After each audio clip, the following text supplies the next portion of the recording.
Маркетинг-менеджер премиум-сегмента коттеджи Eiffelsке в Европе и Guillaume Fissalis. Good morning everyone, I'm very glad to be with you today. I'm Guillaume Fissalis, City Product Manager for Europe, and I'm responsible for Revolution City expansion and marketing initiatives, I would say.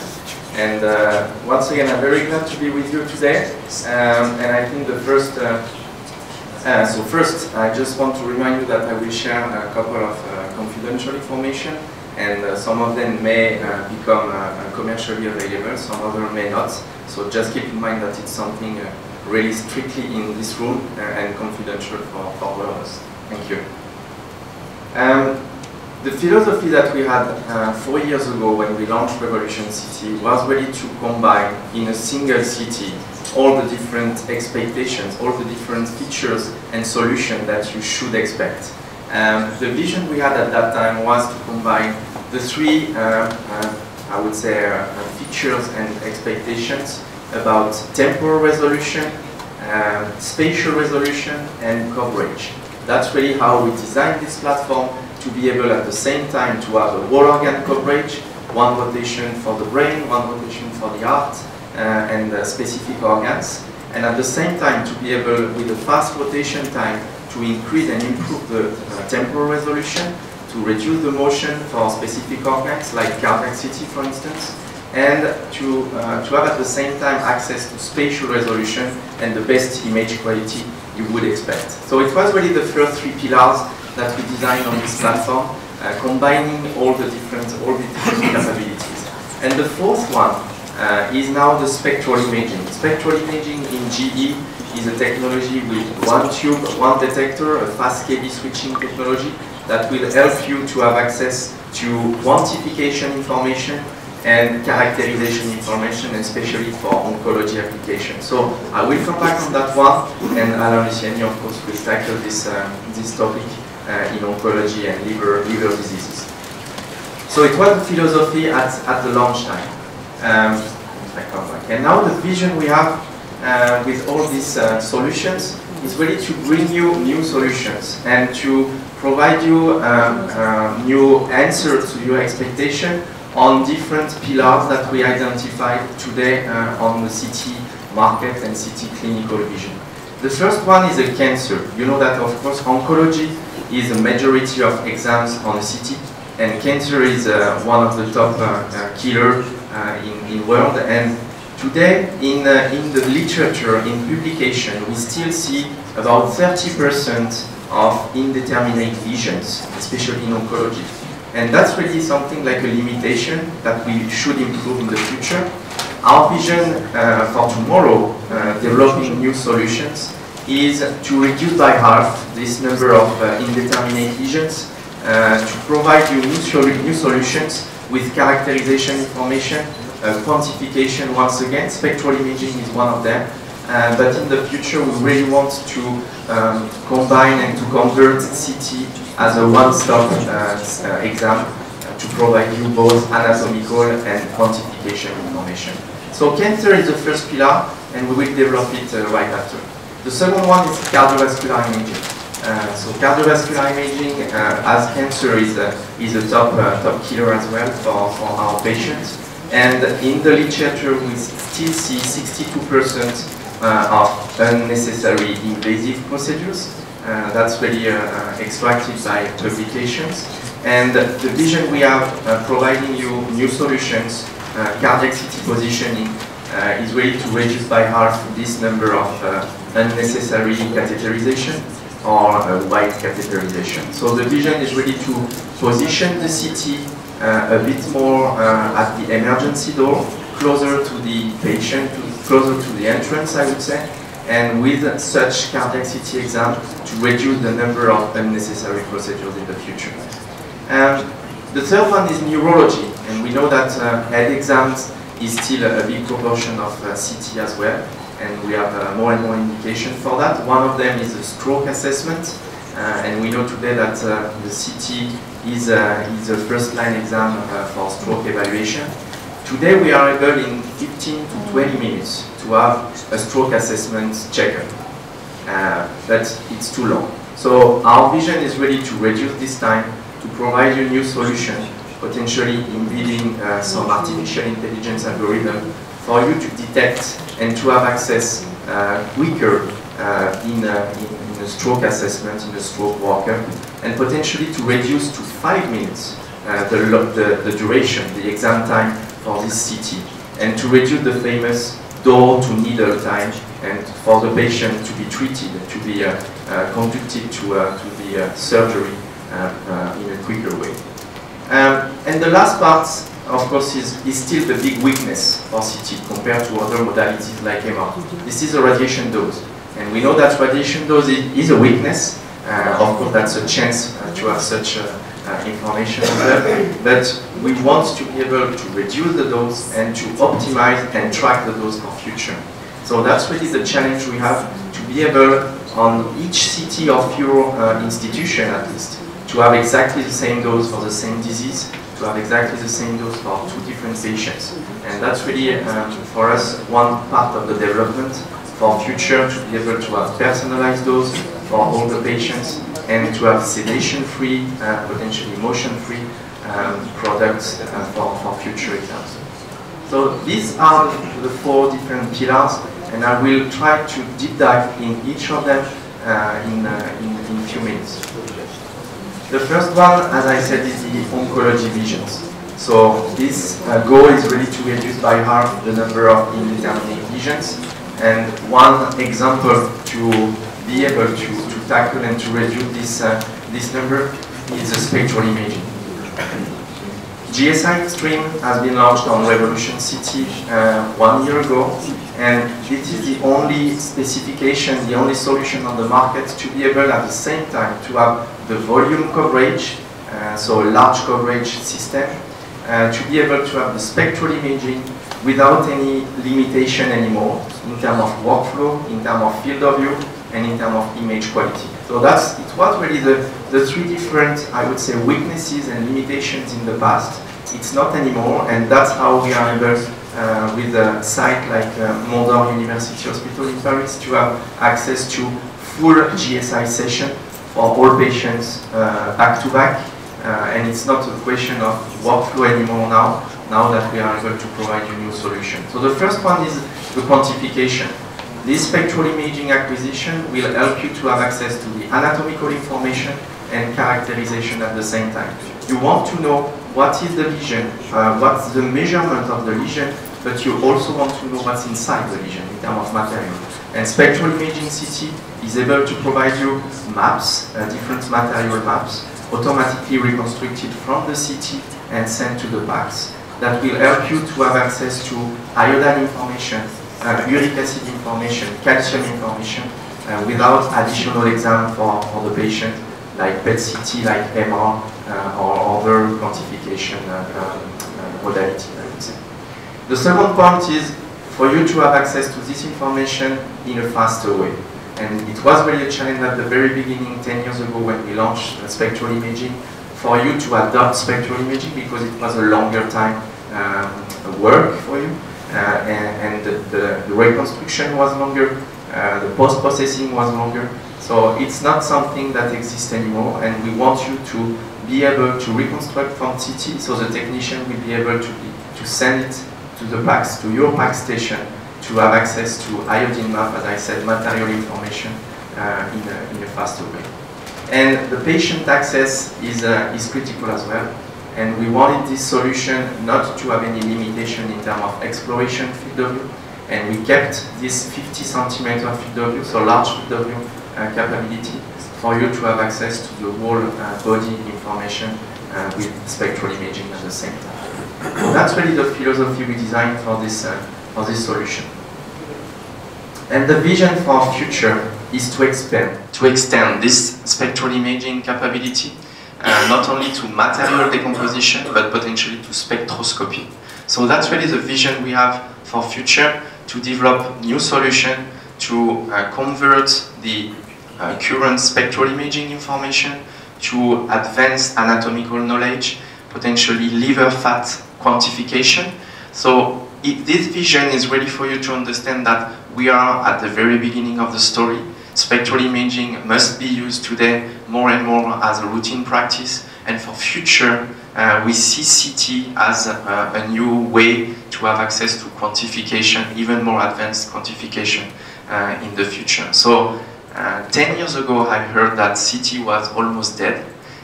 I guess it's not true at all, and CT is really at the beginning of a new story. So spectroscopy is one example. Another one is all the different 4D applications that we still have today, we already have today, and we want to develop for future. So, you know, myocardial information for cardiac CT, for instance, the ability we have to process and to have access to perfusion on specific organs, kidney, liver, brain perfusion, and the ability we have to have access to angio and dynamic information with the 4D applications. So it's a large field as well to develop for future, and we really think that CT will be converted from anatomical information, static information, to 4D application, perfusion information, and functional imaging modality. That's really another part of our development for future.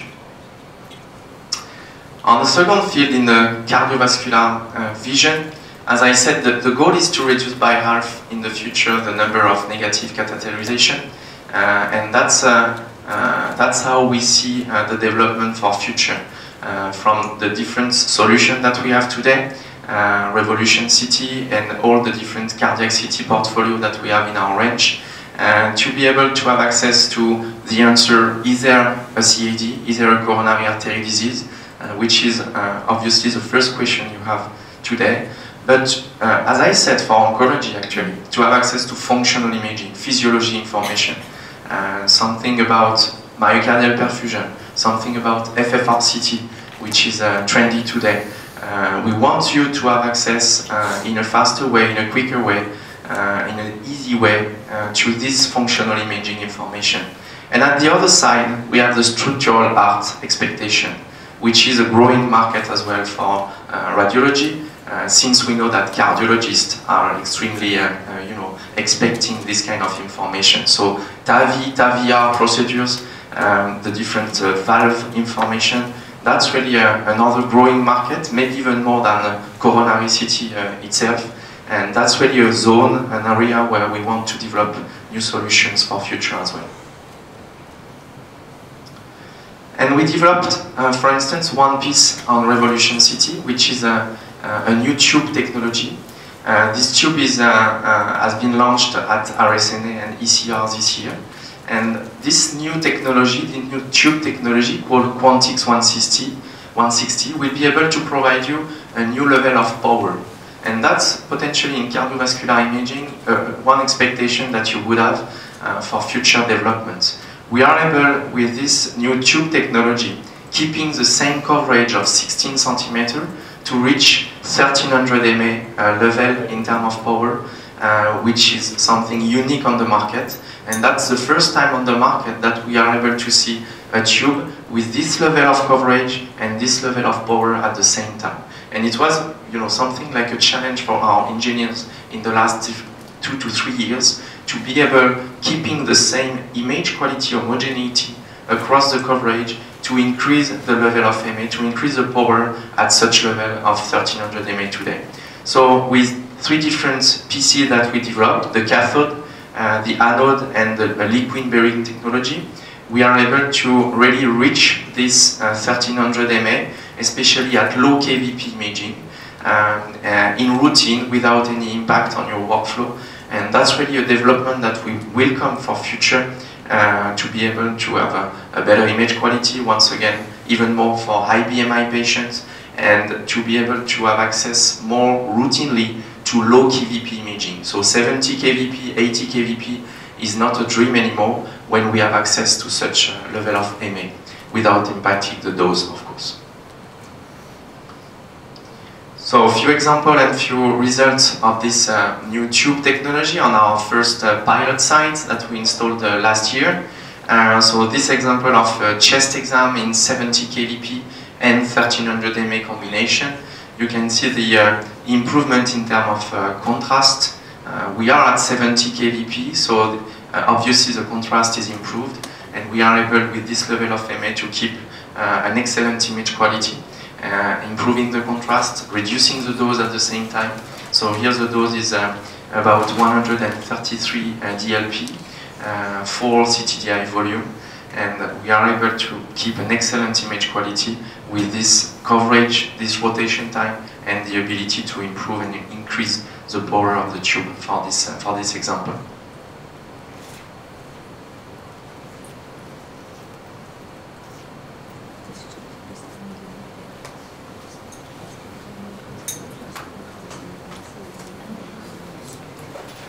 I don't know. Michael, maybe there is a video on the next one, no?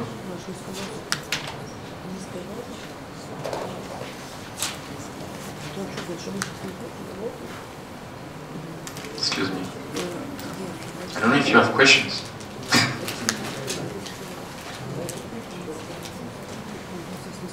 Yes?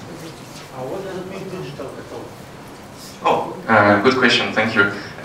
So digital cathode means that we are able to improve and increase the level of photon, the number of photons, with a new technology based on digital way, not increasing the temperature of the cathode that would reduce in terms of workflow for you at the end.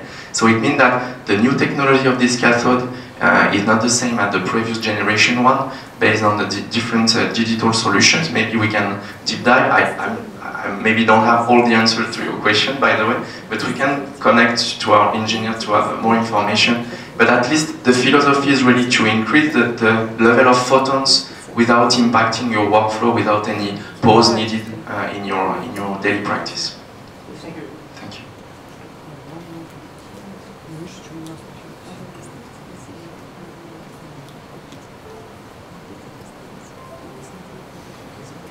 Sorry about that. Yes? Could you tell more about CTFR in GCT? Okay, good question as well. So our vision is, okay, yeah, the question was, what about FFRCT development in GE? So as I said, we really think that functional imaging information in the future, and especially in cardiac CT, is something that will come in radiology department, you know. So today we have the perfusion CT available, myocardial perfusion, and we see FFR CT linked to the experience in cardiology department with FFR as something development for future. So our philosophy today is to work with the partnership we have with the external company, ArtFlow company, both in the US and in Europe. We are able to work with them to have access to this kind of FFRCT calculation.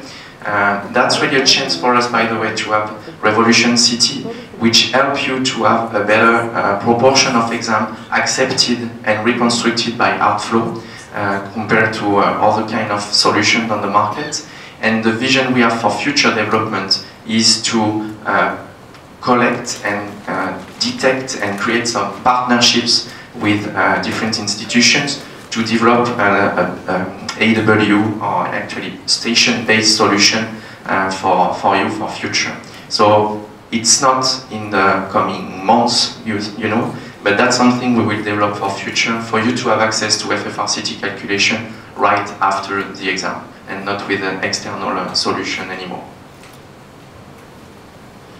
Should we pay for every exam what we perform and send to the HeartFlow, or it will be a standalone option for CT scanner? So today the solution is indeed to have a contact through GE or directly with HeartFlow, and to get and to purchase some license to be able to reconstruct these exams. Tomorrow the vision we have is to have a standalone solution on our post-processing console and to have the software available for you. But as I said, it's probably not in the next 2 to 3 years, and that's something under development. Yeah. Thank you. Okay. Yeah, thank you. So another example is this pulmonary embolism example that we are able today to do at 1200 mA and 80 kVp. And you see the difference between the prior exam that you have at the right hand side and the scan itself at the left-hand side. So you see the benefits in terms of reduction of contrast media, for instance. So we reduce by 20 cc from 80 to 60 cc the injection for the patient, and the improvement in terms of image quality as well, reducing the KV, increasing the MA at the same time. So that's another application today that we have with this new tube technology.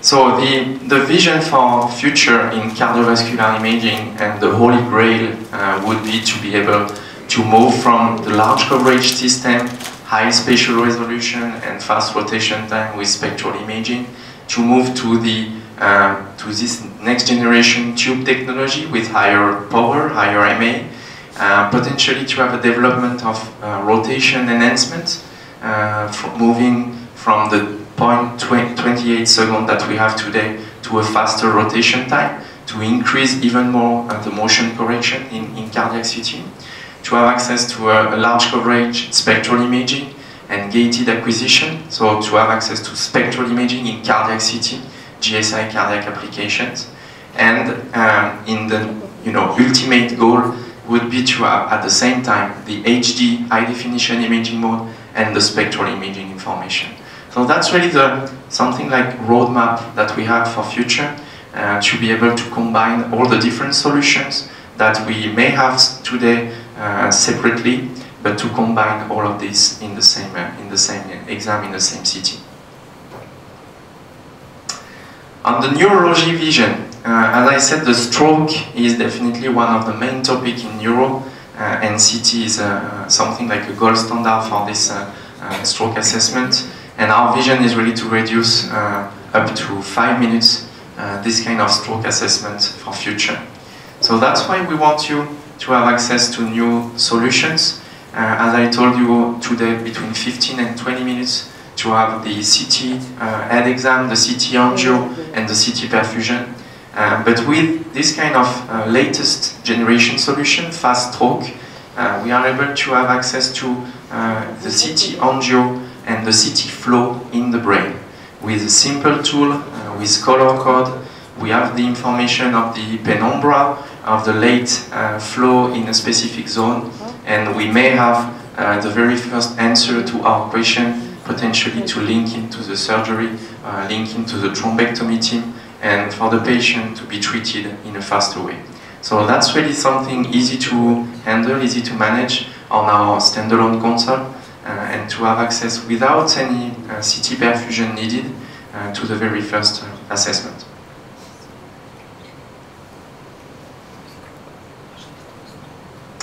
And another one is spectral imaging in neuro application. So that's really something that is coming more and more in the emergency departments, to be able to detect the different hematoma, hemorrhagia, bleed. So that's really the analysis and the differentiation, white and gray differentiation, something that will help our emergency radiologists to have access to quantification information like we discussed in oncology. So that's another part of our development to improve again this kind of results, and for you in emergency conditions to have access to spectral imaging in neuro applications. And the last part is the dose and the patient safety vision. And I would say that this dose is always linked to the image quality. And that's really something that we are not forgetting, I would say. And since we want to reduce the dose, it must be keeping the same image quality or keeping the same dose, low dose as we have today, improving the image quality. And that's really the vision with the very last technology that we have just introduced at RSNA last year, which is based on artificial intelligence, deep learning algorithm, and we really think that it's a new door that we open to a new reconstruction type, I would say. You knew filter back projection. Filter back projection is a legacy reconstruction time that we had for the last 20 to 30 years, from the beginning of the CT. And we know what the different benefits of such filter back projection. I will come back on that. 10 years ago, the iterative reconstructions arrived on the market with different kind of version, different kind of technology, and this was an improvement in terms of noise reduction, noise management, for you to be able to reduce the dose without impacting the image quality. We really think that the deep learning reconstruction true fidelity images in GE will help you to have access even to a better image quality with the same level of dose that you have today with the iterative reconstruction. If we look at this example here, you see the different evolutions between the different generation of reconstruction. We know that filter back projection had some limitation in terms of noise and dose reduction, dose management. It was pretty simple for you at that time. You wanted more image quality, a better image quality. It was linked to more dose for the patient. So it was pretty simple. Iterative reconstruction happened, and it was a different kind of management, I would say. You would be able, with iterative reconstruction, to improve your image quality, keeping the same dose with an algorithm that understood the noise and the different impact on the image quality. But it had some limitations. At very high level of iterative reconstruction, your feedback was the plastic effect of the image. The noise texture that was not exactly the same as your previous generation one. So your eyes was a bit disturbed, I would say, by this high level iterative reconstruction. And it means that we have seen some limitations at high level to be able to reduce the dose even more or to improve the image quality. The deep learning solution that we have developed is really based on the training and the algorithm training. It means that we have trained our algorithm, we have taught our algorithm with thousands of images, thousands of exams, based on FBP technology. So we didn't use iterative reconstruction exam to teach and to train our algorithm. We used thousands of images, thousands of exams with FBP reconstruction, filter back projection, initial reconstruction, and we are able today with deep learning training, deep learning algorithm, to offer you, to prove you the ability we have to come back to the same noise texture as what you had with filter back projection, but at a very low dose, at a dramatically low dose. So that's another example of how artificial intelligence and deep learning reconstruction may help you in the future, based on the different training that we did on this algorithm to have access to an even better image quality without any dose penalty anymore. And that's really a chance for us to show you this kind of example of the same patient, BMI 30 patient, so pretty, I would say, a large patient, which was something like challenging in the future. You can see the FBP image at the left-hand side, the AZRV mid-level in the middle, and the improvement we see with the deep learning reconstruction in terms of noise texture, without this kind of plastic effect like that you mentioned before. And this noise texture is really close to what we had 20 years ago, I would say, with a very high dose exam in filter back projection reconstructions. So that's really the philosophy we have. Another example here in cardiac CT to improve the noise texture, the noise information, and the image quality and the diagnosis. In the difference we have here with one bit acquisition, so fast acquisition, 70 kVp and only 25 cc contrast with this cardiac CT and true fidelity reconstructions. So that's the vision we have for our future development based on these different 4 pillars. And I really want to thank you once again for your trust and the interest you have for our CT technology.